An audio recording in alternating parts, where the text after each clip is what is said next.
देखिए, हमारी सरकार सुनियोजित विकास करने में विश्वास रखती है और हम कोटा ही नहीं पूरे राजस्थान में विकास की एक कार्य योजना बना करके और सुनियोजित विकास करेंगे।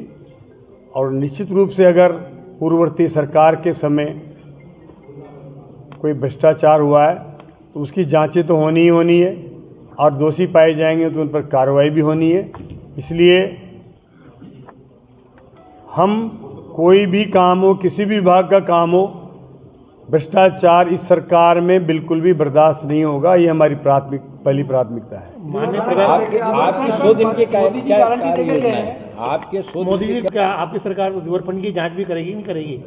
हमारी सरकार पूर्ववर्ती सरकार के सभी उन कार्यों की जांच करेगी जिसमें भ्रष्टाचार हुआ है। कहीं कोई कोताही नहीं बरतेगी। प्रधानमंत्री जी ने घोषणा करी है तो जांच की, तो सभी में करेगी ना, उसमें सभी आगे। किसानों को लेकर मुखर रहे हैं, विधायक बनते हैं, आप एक्शन में क्या मंत्री बने हैं, इस तरह राज्य के किसानों को लेकर आप योजनाएं। देखो, हमारी सरकार किसानों के लिए निश्चित रूप से कई सारी योजनाएं लेकर के आएगी और हमारे देश के प्रधानमंत्री जी भी चाहते हैं कि इस देश को अगर विकसित राष्ट्र बनाना है तो किसानों को हमें मजबूत करना होगा, आत्मनिर्भर करना होगा, उनकी आमदनी बढ़ानी होगी।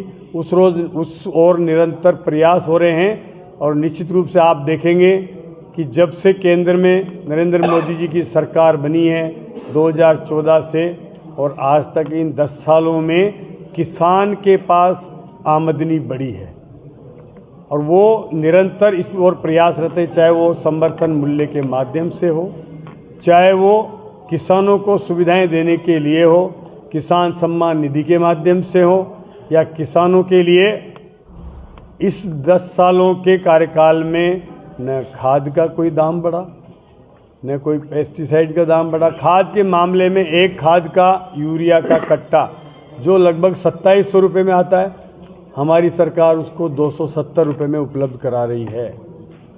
किसान के मामले में हमारी सरकार निरंतर प्रयास कर रही है कि उसकी उपयोग में होने वाले उसके उपकरणों की, खाद की, इनकी दाम भी नहीं बढ़े और उसको जो उपज का दाम है वो भी अच्छा मिले।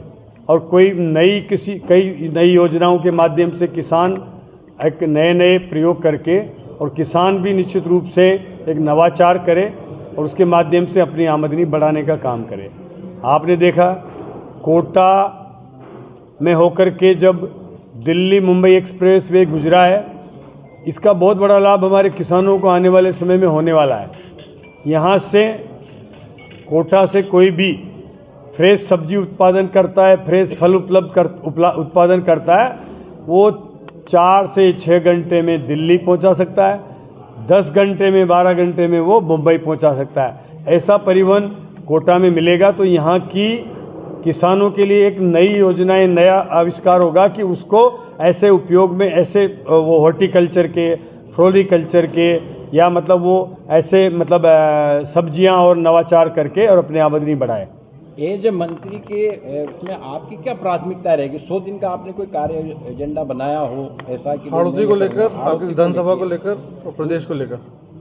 देखिए, हमें जो भी हमारे विभाग की जिम्मेदारी मिलेगी उसकी कार्य योजना भी हम बनाएंगे और हाड़ौती में भी यहाँ की जो सबसे बड़ी हमारी परियोजना है परवण परियोजना, मैंने सिंचाई विभाग के अधिकारियों की मीटिंग बुलाई है, उनको निर्देश दिए हैं कि ये 2 लाख हेक्टेयर की सिंचाई के अंदर परवण परियोजना सबसे बड़ी परियोजना है अभी जो चल रही है उनमें राजस्थान की, उसको जल्दी से जल्दी पूरा किया जाए। हमारी सरकार की प्राथमिकता है और उसमें जो देरी हो रही है उन कारणों को भी चिन्हित करके और जल्दी से जल्दी किसानों के खेतों में हम परवण परियोजना का पानी पहुंचाएंगे।